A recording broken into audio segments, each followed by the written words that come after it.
জাহান্নামী নারী এমন কোন গুনাহ নাই করে নাই। রাস্তা দিয়া চলতেছেন, হঠাৎ করে নজর করে দেখে রাস্তার কিনারা একটা কুকুর পানির পিপাসায় জিহ্বা বের করে কাঁদতেছে।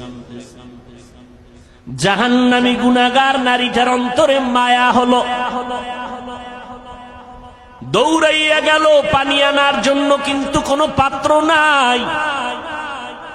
ওই গুনাহগার নারীটার পায়ে ছিল চামড়ার মোজা, মোজাটা খুলে পানি নিচে হাতের নাগালে পায় না, মাথায় ছিল ওড়না লাগানো।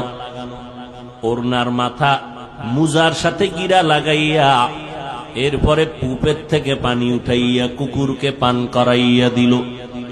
মদিনার নবী বলেন, ও সাহাবায়ে কেরাম শুনো, এত বড় গুনাহগার বান্দিটা শুধু কুকুরকে পানি পান করাইল আমার আল্লাহর মোহব্বতের জন্য। পানিটা পান করানোর সাথে সাথে গাইবি আওয়াজ, ও জাহান্নামী গুনাহগার, তোর জীবনের সব গুনাহ মাফ করে দেওয়া হলো।